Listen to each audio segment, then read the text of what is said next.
become swifter. இன்னும் கூடுதல் வேகமுள்ளவர்கள் ஆகுங்கள். இன்னும் கூடுதல் வேகமுள்ளவர்கள் ஆகுங்கள். become swifter. உலகமானது எல்லா துறைகளிலும் அதிவேகமாக சென்று கொண்டிருக்கும் பொழுது திருச்சபையோ எல்லா பகுதிகளிலும் இன்னும் நத்தை போல்தான் நகர்ந்து கொண்டிருக்கிறது. When the world is speeding up in all fronts, the Church of Jesus Christ is still snail slow in almost all areas.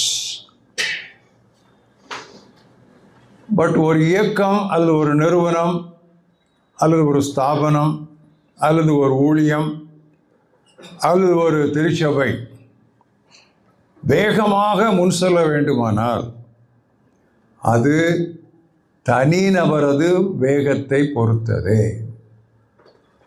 The speed of an institution is determined by the speed of its members or individuals connected with it. அப்போஸ்தலர்கள் திரும்ப திரும்ப தங்களுடைய வாசகர்கள், தங்களுடைய சீடர்கள், தங்களுடைய விசுவாசிகளை இந்த ஒரு முக்கியமான அழைப்பிற்கு அழைத்தார். எப்படி அழைப்பார்கள்? சோர்ந்து போகாமல், தங்கிவிடாமல், அதே தீவிரத்தை, அதே உற்சாகத்தை, இப்படி பல வார்த்தைகளிலே அவர் சொல்வார். எங்கும் தங்கிவிடாதீர்கள், தேங்கி விட இடம் கொடுக்காதீர்கள். ஆரம்பத்தில் காண்பித்த அதே உறுதியை கடைசி வரைக்கும் பற்றி, அதுக்கு அவங்க யூஸ் பண்ணுற ஒரு காமன் வேர்டு டிலிஜென்ஸ் அப்படின்னு சொல்லுவோம். பி டிலிஜென்ட், ஜாக்கிரதையாக இருங்க, கவனமாக இருங்க, தீவிரமாக இருங்க, விழித்திருங்க, அதே உற்சாகத்தை தக்க வைத்துக் கொள்ளுங்கள், உங்கள் ஸ்பீடு குறைஞ்சிடக்கூடாது அப்படின்னு சொல்லுவாங்க. ஒரு சில வசனங்களை பார்ப்போம். ரோமர் 12:11 நம்ம எல்லாரும் அடிக்கடி வாசிக்கிற ஒரு வசனம். ரோமர் 12:11 தமிழில் எப்படி இருக்கு? அசதியாயிராமல் ஜாக்கிரதையாயிருந்து கர்த்தருக்கு ஊழியம் செய்யுங்கள். மினிஸ்ட்ரி ஆஃப் த லார்ட், கர்த்தருடைய ஊழியத்தில் ஒரு லேகிங். அந்த லேகிங்கிறது என்னென்னா, அதாவது லேகிங்னா அப்படி போயிட்டே இருக்கிறவங்க ஸ்லோ டவுன் பண்ணி அப்படி பிந்துறது, புரியுதா? அதான் அந்த English meaning. Do not lag, அப்படி பின்தங்கி விடாதுங்க. ஆனால் ஆவியில் அனலாக இருந்து போயிட்டே இருங்க கர்த்தருடைய வேலையில். அப்படின்னா என்ன அர்த்தம்? நம்மை பின்தங்கி விடுவதற்கு, நம்முடைய வேகத்தை குறைப்பதற்கு எத்தனையோ சக்திகள் வேலை செய்யணும்னு அர்த்தம். நம்முடைய தீவிரத்தை தணிப்பதற்கு தான் இந்த உலகத்தில், கர்த்தருடைய ஊழியத்தில் நம்முடைய தீவிரத்தை தணிப்பதற்கு தான் உலகத்தில் ஏராள ஏஜென்ட்டுகள் இருக்கிறார்கள். ஆனால் பவுல் அங்கே எழுதும்போது, நீங்கள் நல்லா அந்த உற்சாகத்தை தக்க வைத்துக் கொள்ளுங்கள், அது அப்படியே ஸ்லோ டவுன் ஆகிடக்கூடாது. அது இங்கிலீஷ் வேர்டு நல்லா இருக்கு, lagging. He is lagging behind, கொஞ்சம் பின்னாலே வர்றான், கொஞ்சம் அப்படியே பின்தங்கி வர்றான் அப்படின்னு சொல்லுவாங்க. அதே விதமாக எபிரேய நிருப ஆக்கியோனும் அதே ஸ்பிரிட்டில் அவர் எழுதுகிறார். இன்னொரு ஆஸ்பெக்டில் எபிரேயர் 6ஆம் அத்தியாயம் 11ஆம் வசனம், நீங்கள் ஒவ்வொருவரும் ஆரம்பத்தில் கொண்டிருந்த அந்த நம்பிக்கையின் முழு நிச்சயத்தை கடைசி வரை காத்துக்கொள்ள ஜாக்கிரதையாயிருங்கள். Show the same diligence till the end. இடையில விட்டுறாதீங்க, டயர்டாயிடாதீங்க, அதே அப்படியே தக்க வைத்துக் கொள்ளுங்க. அந்த டிலிஜென்ஸுங்கிற வேர்டு நல்லா இருக்குது. நீங்கள் கன்கார்டன்ஸ் யூஸ் பண்ணி படிக்கிறவங்க, ஈவன் இப்போல்லாம் உங்களுடைய செல்ஃபோன்லேயே நீங்கள் கூட போய் கூகுளில் போய் டிலிஜென்ஸ் இந்த பைபிள்னு போட்டிங்கன்னா உங்களுக்கு நிறையா வரும், ரொம்ப ஈஸியாக வருது. அதெல்லாம் எடுத்து படிச்சு பாருங்க. அந்த அந்த அந்த பின்தங்கிராம அப்படியே அதே வி கீப் புஷிங், தள்ளிக்கொண்டே இருங்கள். எதிர்காற்று அடிக்கும், எதிர்காற்று அடிக்கிறத பற்றி நமக்கு என்ன? காற்றை கவனிக்கிறவன், மேகத்தை நோக்குகிறவன் அறுக்க மாட்டான். சூழ்நிலை சாதகம் நமக்கு ஒரு பாதகத்தை விளைவிக்கவே கூடாது. சாதகமாக இருந்தானே பாதகமாக இருந்தானே காலையில் விதைப்போம், மாலையிலே கையை நிகழ விட மாட்டோம், 7 பேருக்கு கொடுத்துட்டோம்னு சொல்லி சும்மா இருக்க மாட்டோம், 8 பேருக்கும் பங்கிட்டு கொடுக்கும். எல்லாம் வசனங்கள். வசனங்கள் தானே நம்மளுக்கு ஜீவன். நம்ம ரத்தத்தில் ஓடுற, நம்முடைய நாளங்களில் ரத்த நாளங்களில் ஓடுவதே இந்த திருவசனம் என்னும் ரத்தம் தானே. அதுதானே அந்த ஒவ்வொரு வசனத்தினாலும் வார்த்தையினாலும் பிழைப்பான்னாரு. நம்ம பிழைப்போ அதானே. அதனால தான் அந்த எபிரேய நிர்வாகியவன் தன்னுடைய 12வது அத்தியாயத்திற்கு வரும்போது சொல்லுகிறார். 12வது அத்தியாயம் 1 வசனத்தில், நம்மை சுற்றி நிற்கிற திரளான சாட்சிகள், மேகம் போல திரளான சாட்சிகள். அவங்களாம் யார் தெரியுமா? ஏற்கனவே ஓடி முடிச்சவங்க. அப்புறம் ஓடி முடிச்சிட்டாரு, யாக்கோபு ஓடி முடிச்சிட்டான், எல்லாம் ஓடி முடிச்சிட்டாங்க. அவங்க நம்மளை சுற்றி இருந்து, இது என்ன அர்த்தம் தெரியுமா? கிரீக் இதில் பெரிய ஏரியா இருக்கும். இப்போ இருக்கிற ஸ்டேடியம்ஸ் எல்லாம் அதுக்கிட்ட நெருங்கவே முடியாது. இது மாதிரி ஒரு 10-12 மடங்கு பெரிய ஏரியா இருக்கும். அப்போ அந்த ஏரியா ஃபுல்லாக ஆட்களை உட்காந்துருப்பாங்க. இவங்க ஓடும்போது அங்கேருந்து எல்லாரும் அப் அப் அப் அப் அப்படின்னு கை தட்டுவாங்க. திரளான மேகம் போன்ற, மேகம்னா என்ன, நிறையா இருக்கும். திரளான சாட்சிகள் நம்ம சூழ்ந்திருக்கு. அவங்கெல்லாம் ஓடி முடிச்சிருக்காங்க. அப்போ இதில் நம்ம என்ன தப்பாக நினச்சிடக்கூடாதுன்னா, வேகம் என்பது பொறுமைக்கு எதிரானது அல்ல. ஏன்னு சொல்கிறேன்? பொறுமையோட ஓடக்கடவும். எப்பா ஓடும்போது என்னப்பா பொறுமை? பொறுமை இருந்தால் வந்து கண்டிப்பாக தோற்றுப்போம் இல்லை? நிதானமாக ஓடுறவன் தோற்றுப்போம் இல்லை? உயிர் போனாலும் போட்டுரும் தானே ஓடணும். அதனால தான் அந்த பொறுமையோட ஓடக்கடவும். ஆரம்பத்தில் இதை படிச்சுட்டு நான் ரொம்ப சிரித்தேன். எப்படித்தான் பொறுமையோடு ஓடுறதுன்னு. பொறுமையோடு நடக்கலாம் இல்லையா, பொறுமையோடு ஓட முடியாது. அப்போ நான் என்ன சொல்கிறேன்னா, இப்போ இந்த டிலிஜென்ஸு, ஜாக்கிரதை, கவனம், பின்தங்கி விடாதீங்க அப்படின்னு சொல்கிறது வந்து பொறுமைக்கு எதிரி கிடையாது. இந்த ஸ்விஃப்ட்னஸ் வந்து பொறுமைக்கு எதிரி கிடையாது. பொறுமை என்பது என்னென்னா என்டியூரன்ஸ்.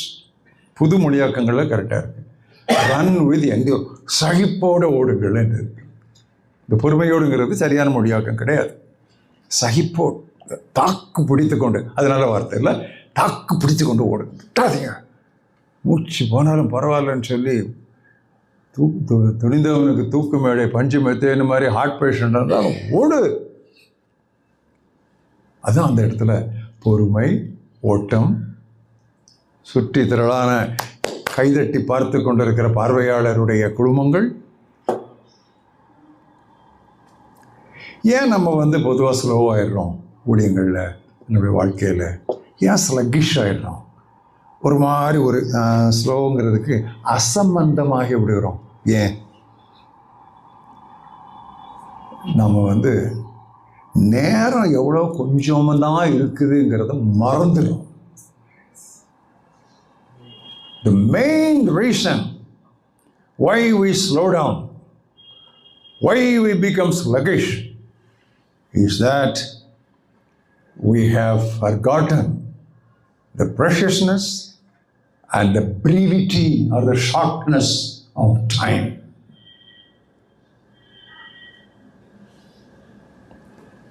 திருச்சபைக்கு தெரியுதோ தெரியலையோ, பிசாசுக்கு தெரியும். தனக்கு கொஞ்ச காலம் மட்டும் உண்டு என்று அறிவு. இந்தியாவோட அவன் தீவிரமாக இருக்கான். நமக்கு அது தெரியவே தெரியாத நிறையா இருக்குது. நமக்கு டைம் நினச்சிட்டு இல்லை.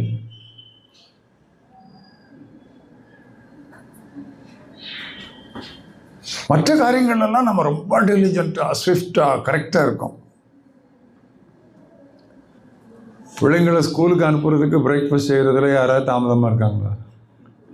இருக்காங்களா? யாராவது உங்கள் வீட்டில் இருக்காங்களா? அப்படி ட்ரெயினை கேட்ச் பண்ணுறதுக்கு யாராவது தாமதமாக இருக்காங்களா? அது 33 பேர் வராங்க திருப்பூரில் இருந்து, அவங்க பல ஊர்லேருந்து வர்றாங்கன்னு உடனே எனக்கு ஒரு அவிசுவாசம் இருந்தது. இவர் இப்படி சொல்லுவார், ஆடிட்டர் ஆர்வ கோளாறு 28,000-30,000 அப்படின்னு நினச்சிட்டு இருந்தேன். பிறகு கேள்விப்பட்டேன் 33 வந்து சேர்ந்துட்டாங்க அப்படின்னு கேள்விப்பட்டேன். அந்த தகவலை எனக்கு கொடுத்தது அவருடைய துணைவியார். ஏன்னா இவர் ட்ரெயினில் அங்கங்கே ஓடி அலைஞ்சி ஒரு மாதிரி விறுவிறுத்து போயிருப்பான்னு சொல்லி தான் மினியோட நான் பேசினேன். 33 வந்துட்டாங்களான்னு சந்தோஷம். இப்போ ட்ரெயின் பிடிக்கிறதுக்கு நம்ம டைம் போயிடணும், ஃப்ளைட்டு பிடிக்கிறதுக்கு 3 மணி நேரம் முன்னால் போயிடணும், எக்ஸாமினேஷனுக்கு டைம் போகிறோம்ல, இன்டர்வியூக்கு டைம் போகிறோம்ல, மற்ற காரியங்களுக்கெல்லாம் அவ்வளோ ப்ராம்ப்டாக பஞ்சுவலாக பஞ்சிங்காக டெலிஜென்ட்டாக இருக்கிற நாம் கர்த்தருடைய காரியங்கள்னு வரும்போதோ எவ்வளோ ஒரு தளர்வு, ஏனோ தானோ என்கிற மனநிலை. டெலிஜென்ஸுக்கு ஆப்போசிட்டு ஏனோ தானோ எனும் மனநிலை. அப்படி தானே? இட்ஸ் ஓகே, பரவாயில்லை. இந்த பரவாயில்லைங்கிற வார்த்தையை எவன் கண்டுபிடிச்சானோ? தமிழில் பரவாயில்லை, தெலுங்கில் பரவாயில்லைது, ஹிந்தியில் பரவாயில்லை. ஐயோ, மற்ற மொழி எனக்கு தெரியாது. பரவாயில்லை, பரவாயில்லை, it's okay, it's not okay.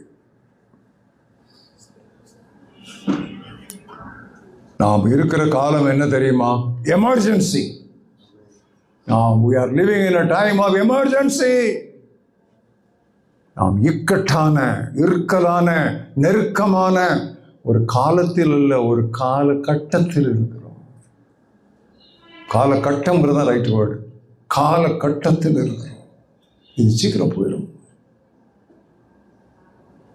அதனால தான் என் ஆண்டவர் அழகாக சொன்னார், பகற்காலம் இருக்கும் வரை நான் என்னை அனுப்பினவருடைய வேலையை செய்ய வேண்டும். அந்த இங்கிலீஷ் எனக்கு ரொம்ப பிடிக்கும். என்ன தெரியுமா? ஐ மஸ்ட் ஒர்க் அப்படின்னாரு. அதை நான் எப்படி வாசிப்பேன் தெரியுமா? I must work, I must work, I must work. எல்லாம் சொல்லுங்க, சேர்ந்து சொல்லுங்க. I must work, I must work, I must work. Motivation. Jesus Christ எப்படி அவர் மோட்டிவேட் பண்ணிட்டார். ஏன்னா 3 வருஷம்தான் பிதாவானவர் அவருக்கு ஊழியத்துக்கு கொடுத்த காலம். அவர் 4 வருஷமாக கொடுத்துருக்கூடாது. ஆர்டர் கோவிக்க மாட்டார், சும்மா நம்ம யூகம் தானே. 3 வருஷம்தான். அது நம்ம கூட்டி கழிச்சு தான் 3, மற்றபடி 3.5 அப்படி தான் வருது கணக்கு பார்த்தா. 3 வருஷம் 4 மாதம் அந்த கணக்கு தான் வருது கிட்டது. அவ்வளோதான் கொடுத்தாரு. பேதுரு மாதிரி ஒரு ஆளை வளர்க்கிறதற்கெல்லாம் 3 வருஷம் போதுமா? யோசித்து பாருங்க. யூதாசா மாதிரி ஒரு ஆளை அவர் பொறுக்கிறதுக்கு 3 வருஷம் வேணும். தோமா மாதிரி ஒரு சந்தேக போகிற வழியை திருத்தி இந்தியாவுக்கு அனுப்புறதுக்கு ரொம்ப ஷார்ட் பீரியட். பைபிள் காலேஜில் பிடிஹெச் 3 வருஷம் படித்தாலே ஐயராக முடியாது. இப்போ எம்டிஹெச் படிக்கணும். ரோமர் கேத்தலிக்ஸில் இன்னும் கஷ்டம். பிரதர் ஆகிறதுக்கே அவர் 6 வருஷம் 7 வருஷம் இருக்கணும் ட்ரைனிங்கில். பிரதர் ஆன பிறகு 7 வருஷம் இருந்த பிறகு தான் அவர் ஃபாதர் ஆவார். ப்ராட்டஸ்டன்ஸ் ரொம்ப ஈஸி, குயிக்காக மேலே ஏறிடலாம். ஆர்சியில் ஏற முடியாது. அவங்க அப்படி கஷ்டப்பட்டு வந்தவங்க தான். எந்த ரோமன் கேத்தலிக் கேம்பஸும் போனாலும் ஒரு இலை கூட கீழே கிடக்காது. நம்ம கேம்பஸுக்கு போனால் இலை தான் கிடக்கும். ட்ரைனிங் இல்லை.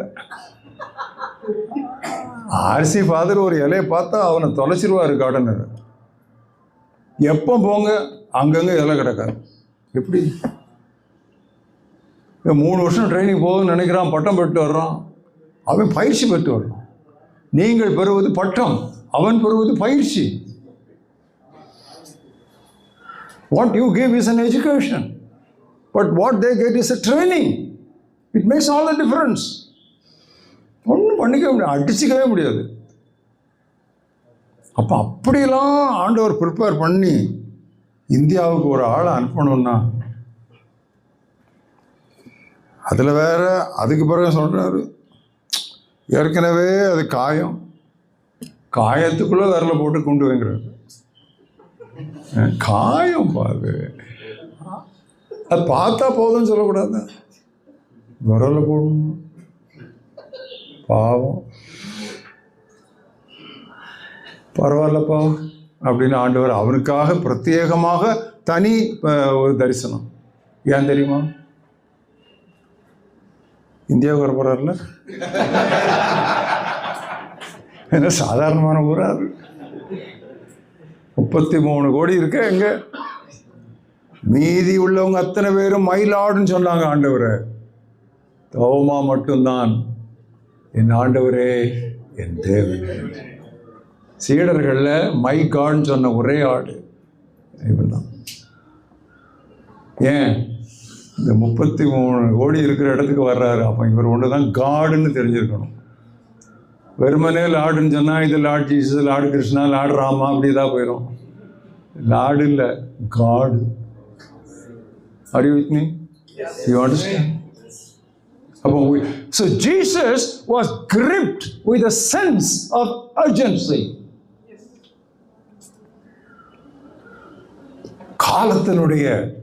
காலகட்டத்தினுடைய நிலையை இயேசு கிறிஸ்து அறிந்திருந்தபடியா அதுவே அவரை தள்ளும் தூண்டு விசையாக இருந்தது. He was prepared.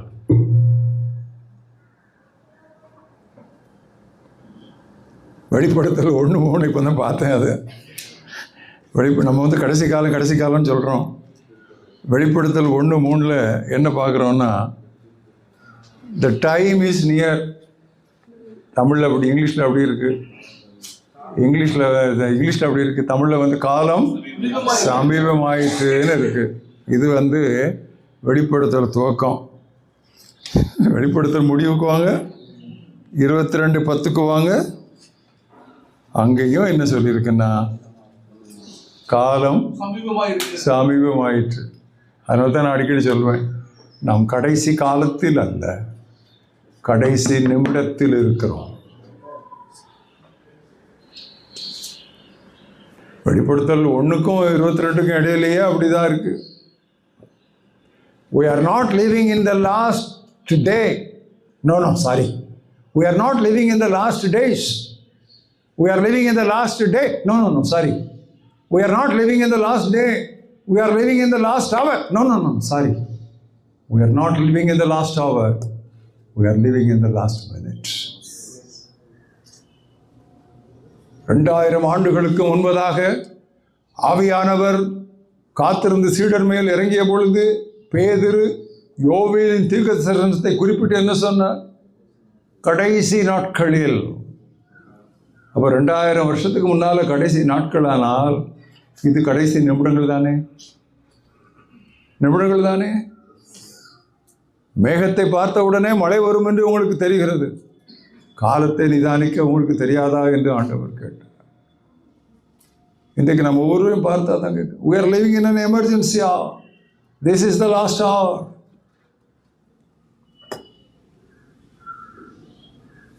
ஆண்டவர் கடைசி நாட்கள் என்று சொன்னார் யோவேல்.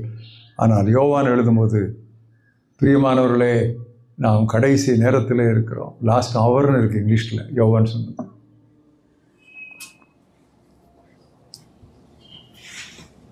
அதனால தான் 2 கொரிந்தியர் 6:1-2 வாசிக்கிறோம். இதுவே அனுக்கிரக,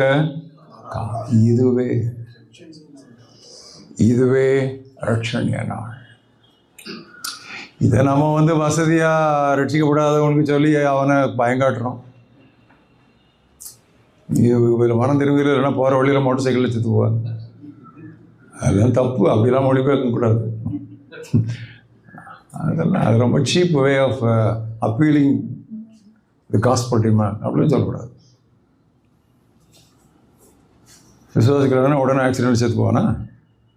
அப்படிலாம் கிடையாது. இதுவே அனுக்கிரக காரணம். கர்த்தர் நமக்கு இரக்கமாய் ரட்சிப்பை பறைசாற்றுவதற்கும் ரட்சிப்பை முழுமையாக அனுபவிப்பதற்கும் நமக்கு கொடுத்த இன்றே இதுவே now today.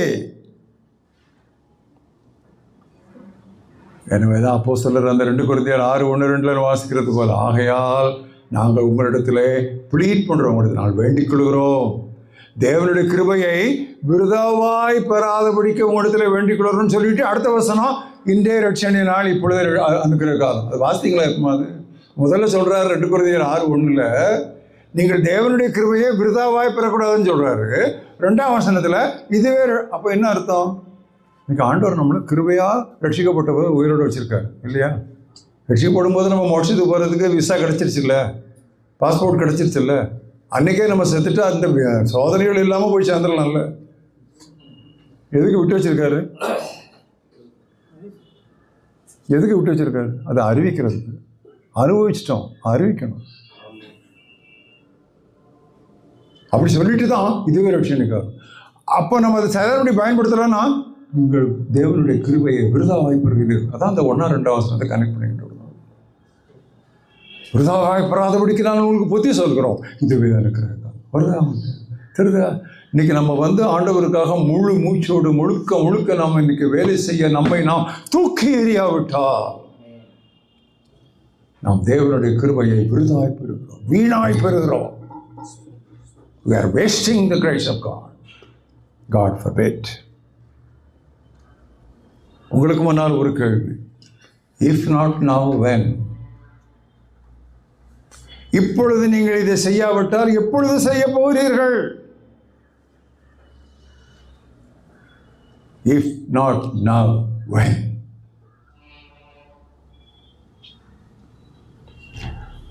இந்த டைம் மேனேஜ்மெண்ட்டில் நேரத்தை கையாளுவதில், நேர ஒழுங்கை கடைபிடிப்பதில் கிறிஸ்தவர்கள், அதுவும் விசுவாசிகள் மிகவும் பின்தங்கியே இருக்கிறார்கள் என்று தான் நான் சொல்ல வேண்டும்.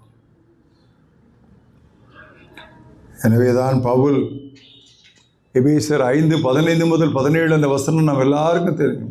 நாட்கள் பொல்லாதவைகள் ஆனபடியா. போதுமா? உங்கள் முன்னால் அப்படியே ஒரு கேன்வாஸில் நான் ஒரு பிக்சர் வரைகிறேன். இது பொல்லாத நாட்கள், தீய நாட்கள். பிசாசு கொஞ்ச காலம் மட்டும் தனக்கு உண்டு என்று அறிந்து தீவிரமாக வெறியோடு கிறிஸ்தவர்களுக்கு விரோதமாக, தேவனுடைய மக்களுக்கு விரோதமாக சீறி எழுகிற ஒரு காலம். பொல்லாத காலம், பொல்லாத நாட்கள், பொல்லாத நாட்கள். யார் சொன்னது நல்ல நாட்கள்? நல்ல காலம் பிறக்குதுன்னு சொல்லி அது அவன்கிட்ட போகணும். குறிகார பிரசிங்கமார்கிட்ட போங்க, சொல்லுவாங்க நல்ல நாட்கள், நல்ல காலம் பிறக்க போகுது. நல்ல காலம் பிறக்க இனி நாட்கள் ஆக ஆக நிலைமை மோசமாகி கொண்டு தான் போகும். அநேகருடைய அன்பு தணிந்து போகும். மனுஷகுமாரன் வரும்பொழுது பூமியில விசுவாசத்தை, அன்பு குறையும், விசுவாசம் குறையும். எங்கே நல்ல காலம் பிறக்கும்? அது என்ன பிரசங்கப்பா? அவங்க பைபிளை கையில் வைக்கிறத விட இருந்துக்கும். அதுக்கு பேர் என்ன? அதை கையில் வச்சுருந்துருக்கலாம், நல்லா இருக்கும், மைக்கும் நல்லா எடுக்கும். அது நாட்கள் பொல்லாதவர்களானபடியா காலத்தை பிரயோஜனப்படுத்தி அப்படின்னு சொல்லிட்டு நீங்கள் ஒரு டைம் இருக்கும்போது பாருங்கள். இப்பவுமே பாருங்களா, எபேசியர் 5ஆம் அத்தியாயம் 15-17 வரைக்கும் பார்த்தீங்கன்னா காலத்தை பிரயோஜனப்படுத்திக் கொள்ளுங்கள் அப்படின்னு சொல்லிட்டு 17ஆம் வசனத்தில் அப்படி சொல்லிட்டு அதுக்கு பிறகு ஆவினாலே நிறைந்து அதெல்லாம் சொல்லிட்டு நீங்கள் மதியற்ற அதுக்கு பிறகு அது பண்ணி ஒருத்தருக்கு ஆக்டிவாக இருங்க, நல்லா ஃபுல்லாக இருங்க. இந்த குடிச்சவன் விரிச்சிருக்கிற மாதிரி நம்ம விரிச்சிருக்கணும் கர்த்தருக்காக. குடிச்சவன் விரிச்சிருப்பான்ல, போதை இஷ்டம் என்ன தெரியாது, அட்டிஷன் நொறுக்குவான். நம்ம அப்படி தான் இருக்கும். அந்த ஒரு தீவிரம் நமக்கு வேணும், தீவிரவாதிகளாக இருக்க வேண்டும். இந்த காரியத்தை நான் ஒருபோதும் மறந்துடக்கூடாது. இதில் நமக்கு ஒரு தீவிரம் நமக்கு காட்டப்பட வேண்டும். ஊழியத்தில் தீவிரம் போதாது நம்ம எல்லாருக்குமே. இங்கேருந்து நீங்கள் போகும்போது நல்லா இருந்துச்சின்னு போகாதீங்க, நல்லா இல்லை கஷ்டமாக இருந்துச்சின்னு போங்க. என்னத்தெல்லாமோ செய்ய சொல்லியிருக்காருன்னு போங்க. ஆமாம், உங்களை குறித்து நாங்கள் கேள்விப்பட வேண்டும். ரிப்போர்ட்லாம் அனுப்ப வேண்டாம், நாங்கள் கேள்விப்பட வேண்டும். இப்போ ஊழியத்தில் இப்போ அதிக தீவிரம் காட்டுகிறார்கள் கேள்விப்பட வேண்டும். அதே இது கொலோசையர்லையும் சொல்கிறாரு. எபேசியர் எழுதின அநேக காரியங்களை அவர் கொலோசையரில் ரிப்பீட் பண்ணுவார், நமக்கு தெரியும். கொலோசையர் 4:5 கொலோசையர் 4:5 அதுலேயும் வாக் இன் விஸ்டம், ஞானத்தோடு நடந்து கொள்ளுங்கள், ரெடீமிங் த டைம் வருதா, காலத்தை பிரயோஜனப்படுத்து. குறிப்பாக யாருக்கு? புறம்பே இருக்கிறவர்களை குறித்து. ஒருத்தன இருக்கு அவுட்சைடர்ஸ். அவுட்சைடர்ஸ் காரியங்களை குறித்து நம்ம காலத்தை பிரயோஜனப்படுத்துகிற என்ன அர்த்தம்? விட்னஸ் பண்ணணும், ஷேர் பண்ணணும். அவுட்சைடர்ஸ் எல்லாம் அங்கே அப்படியே உள்ள இருக்குது. ஒன்றுமே புதுசு இல்லைங்க. நம்ம கவனிக்க தவறுனதை தான் நான் தோண்டி எடுத்து உங்கள் முன்னால் வைக்கிறேன். இது புது வெளிப்பாடே கிடையாது. இங்கே தான் வெளிப்பாடு. வெளிப்படுத்தப்பட்டவைகள் நம்முடைய கண்களுக்கு மறைந்திருக்கிறது. ஏனென்றால் நாம் தோண்ட தவறிவிட்டோம். தேடுங்கள், கண்டடை.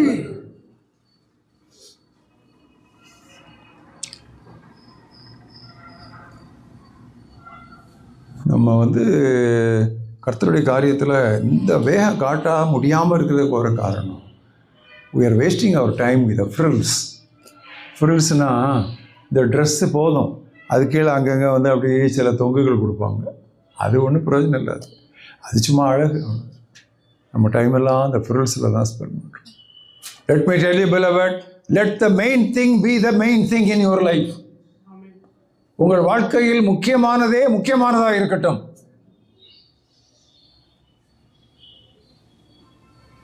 ஆகாய் தீர்க்கதரிசி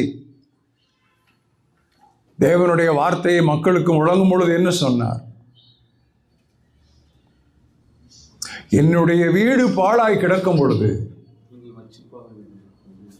நீங்கள் மச்சு பாவப்பட்ட வீடுகளில் குடியிருக்கிறதுக்கு இது காலமோ. உங்கள் டைம் அங்கேயே கொண்டுடுறாரு. எப்போ நீங்கள் இரு, நல்ல வீடு கட்டி நல்லா, அதெல்லாம் கரெக்டு, பட் இது காலமா?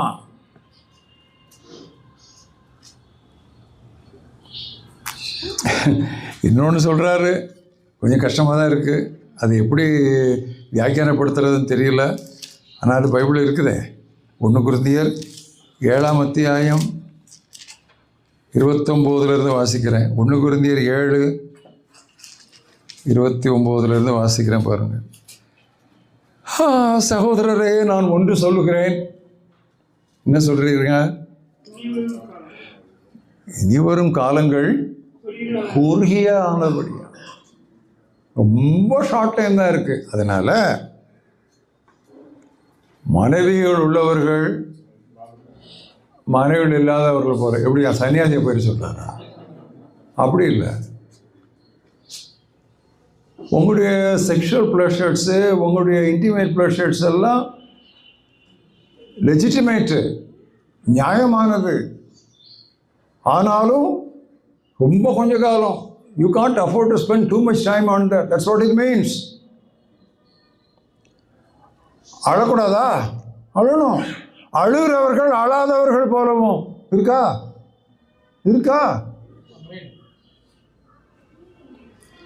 சந்தோஷப்படுகிறவர்கள் சந்தோஷப்படாதவர்கள் போலவும். சந்தோஷப்படு தப்பா? உலக பொருட்கள், உலக காரியங்கள். வாங்குகிறவர்கள், அது தமிழில் கொள்ளுகிறவர்கள் கொள்ளாதவர்கள் போலவும். Those who buy as though they did not choose. இன்னைக்கு இந்த ஷாப்பிங் தான்ப்பா மக்களுக்கு ஒரு டிசீஸு. இங்கே யாரும் சிரிக்கலை, ஆடிட்டர் மட்டும்தான் சிரிக்கிறாரு. ஏன்னா அவர்கிட்ட வர்ற எக்ஸ்பென்ஸ் எல்லாம் பார்க்குறாரு. ஒன்று ஈட்டிங் அல்லது ஷாப்பிங், நோவா காலம்தான். தேவையோ தேவையில்லையோ, டைம் போகல, கொஞ்ச நேரம் ஷாப்பிங் போயிட்டு வரும். லிஸ்ட்டை கொண்டு போயிட்டு லிஸ்ட்டில் இல்லாத அத்தனையோ வாங்குறது. அப்படிதானே? லிஸ்ட்டு பாக்கெட்டில் இருக்கும். ஸோ என்ன சொல்கிறாருன்னா, நீங்கள் அனுபவிக்க தான் கடவுள் கொடுத்து கொடுத்தாரு. அவர் எல்லாவற்றையும் அனுபவிக்க முடியும், நமக்கு சம்பூர்ணமாய் கொடுக்குறவர், எல்லாம் கரெக்ட் தான். பட் ஒரு வசனத்தை இன்னொரு வசனத்தின் மேலே இன்டர்போலேட் பண்ணணும். காலம் ரொம்ப கொடியுது. ஸோ இந்த மாதிரி லெஜிட்டிமேட் காரியங்களில் கூட நீ ஓவர் இன்டெலிஜென்ஸ் கூடாது. ஏதோ நியாயப்படி, கிரமப்படி, அனுபவிக்க வேண்டியபடி அதோடு நிறுத்திக்கன்னா வேறு வேல்யூ இருக்குது. ரோமர் 13, அது இன்னும் ஒரு கஷ்டமான ஒரு காரியத்தை அவர் சொல்லி அவர் ஒரு அழைப்பை கொடுக்குறார். ரோமர் 13:11,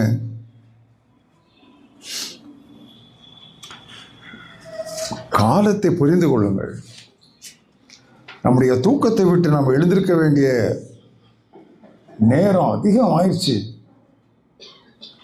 நீங்கள் முதலாவது விசுவாசிக்கும் பொழுது ரட்சிப்பு இருந்ததை விட இப்பொழுது ரட்சிப்பு உங்களுக்கு அதிக சமீபமாக இருக்கிறது. அது என்ன?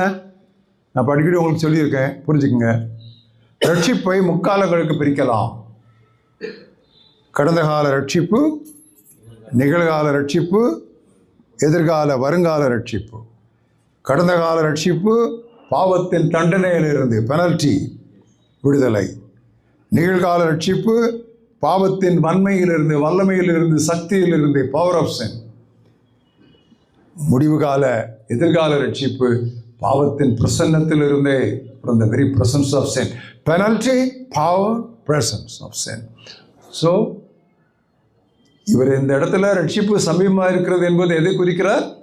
Future salvation. ஆரம்பத்தில் நீங்கள் விசுவாசித்ததை விட இப்பொழுது ரட்சிப்பு அதிக சமீபமாக இருக்கிறது. ஆகையால் காலத்தை பிரயோஜனப்படுத்திக் கொள்ளுங்கள். ஆகையால் தூக்கத்தை விட்டு எழுந்திருங்கள். நம்ம பிரச்சனையே தூங்காமல் தூங்குறோம். படுக்கையில் படுத்து தூங்குகிற கிறிஸ்தவர்கள் குறைவு. படுக்கையை விட்டு எழுந்த பிறகு தூங்குகிற கிறிஸ்தவர்கள் தான் ஜாஸ்தி. ஊழியம் செய்யாத இருக்கிற கிறிஸ்தவன் தூங்குற கிறிஸ்தவன் தானே. எபேசியருக்கு தானே எழுதுறாரு பவுல்.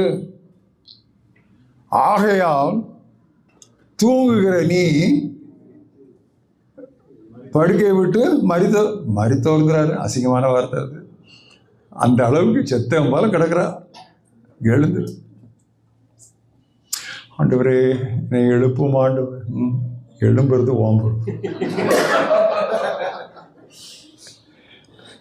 ரொம்ப கெட்டிக்காரங்க. எல்லாம் அவர் தான், எல்லாமே நேசுவேன்னு அவரே எல்லாம் போட்டு.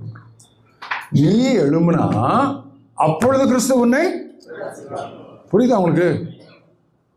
மேன்ஸ் ரெஸ்பான்சிபிலிட்டி அந்த ப்ரிவிலேஜ் உங்களுக்கு புரியுதா? எந்த வசனத்தை எடுங்க, பைபிளில் இப்படி தான் இருக்கும். இப்படி அண்டர்ஸ்டாண்டிங் தான் கரெக்ட் பிப்ளிக்கல் அண்டர்ஸ்டாண்டிங். நீ எழும்பு, நான் உன்னை பிரகாசிப்பேன். தூசியை உதறி விட்டு நீ எழும்பு. Stand up, shake up and then God will brighten you. எழும்ப வேண்டியது, தூசி உதற வேண்டியது ஓம் பொறுப்பு. பிறகு கிறிஸ்துவனை பிரகாசி. இப்போ நம்ம பிரச்சனையே கிறிஸ்து ready, he is ever ready. நம்ம இன்னும் எழும்பலை, குதித்து எழும்பலை, முடமாவே கிடக்கிறோம். பேதுரு யோவான் அவனை பார்த்து என்ன சொன்னாங்க? இயேசு கிறிஸ்துவ நாமத்தினாலே உடனே அவன் தூக்கி விடுங்கப்பா அப்படியே சொன்னான். தூக்கி விட சொன்னாங்க.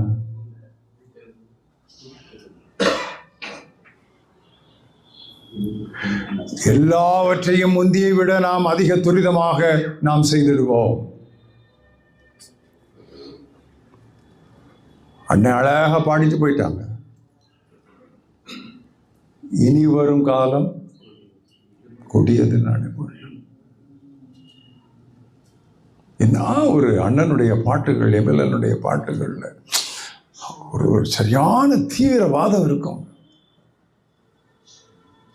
காலம் கடந்திடும் முன்னர் பாடினாங்களே, பாட்டு பாடினாங்களே.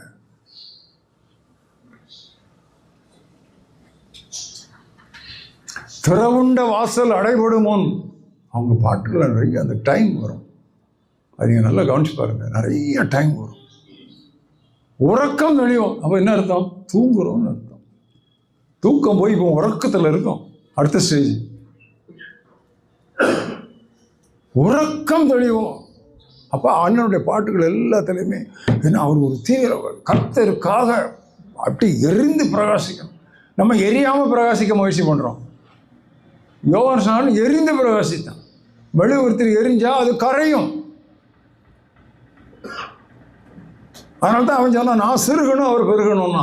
இது கரையணும், அப்போ தான் அது தேரும், அது வரும். அந்த பாட்டுகள்லாம் என்ன பாட்டு! இப்போ வர்ற பாட்டெல்லாம் தேமாங்கு, ஒரு பிரயோஜனம் இல்லை. சுற்றி சுற்றி அல்லேலூயா சீயோன். அதுவும் காஸ்பல் மியூசிக்கு, காஸ்பல் சாங் போடும்போதும் சீயோன். யோசிப்பா, இது எங்கே இருக்குது இந்த ஒரு சீயோன்? சீயோனு பரம எருசலேமு. என்னப்பா அது கிறிஸ்தவங்களை அல்லாதவங்களுக்கு பாட வேண்டிய பாட்டு. பிரியமானவர்களே, காலத்தின் துரிதம். எனக்கு இப்போ வயசு 79. எனக்கு ஒரே கவலை, ஐயோ இன்னும் கொஞ்ச நாள் தானே இருக்கு, செய்ய வேண்டிய வேலை இன்னும் நிறையா இருக்கு, நான் இன்னும் நிறைய செய்யணுமே, இன்னும் நிறைய செய்ய வேண்டியது இருக்கு. இப்போ தெரியுதோ புரியுதோ என்னோட பழகினவர்களுக்கு தெரியும். A sense of urgency always grips me. என்னை அப்படியே காலத்தின் அவசரம் என்னை அப்படியே கட்டி பிழிகிறது சில நேரங்கள். அது நான் வருத்தப்படுறது இப்போ அது ஒன்றுக்கு தான் நான் வருத்தப்படுறேன். பல்லு பயிற்சி, இங்கே 2 பயிற்சி, இங்கே 2 பயிற்சி. இப்போ நான் அடுத்த வாரம் போகணும் இம்ப்ளான்ட்டுக்கு. ஒன்றுனா போயிட்டு இருக்கு. பட் அதெல்லாம் எனக்கு பெரிய கவலையே தெரியல. இன்னும் முடிக்க வேண்டிய வேலை நிறைய இருக்கு. நான் எவ்வளோ செய்யணுமே, கொஞ்ச நாள் தானே இருக்கு. I must work.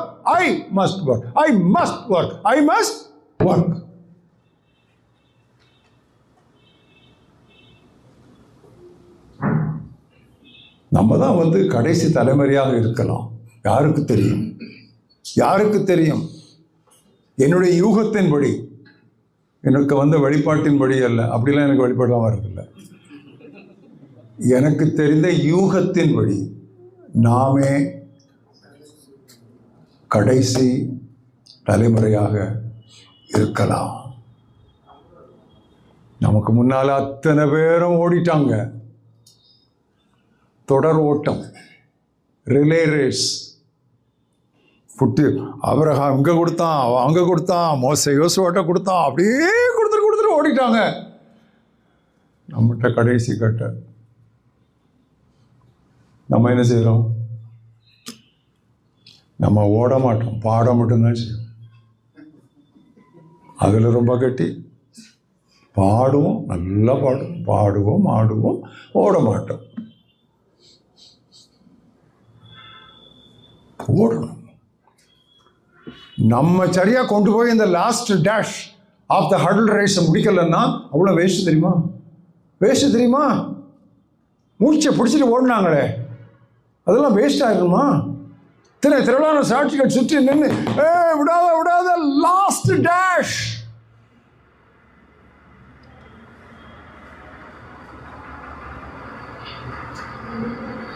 ஸோ நமக்கு இருக்கிற எல்லா பலம், சக்தி எல்லாத்தையும் நம்ம அப்படி திரட்டி கொண்டு இந்த கடைசி கட்ட ஓட்டத்தை நாம் வெற்றியோடு முடித்து அவர்கள் ஏமாந்து விடாதபடி நாம் சரித்திரத்தை முடிக்க வேண்டும்.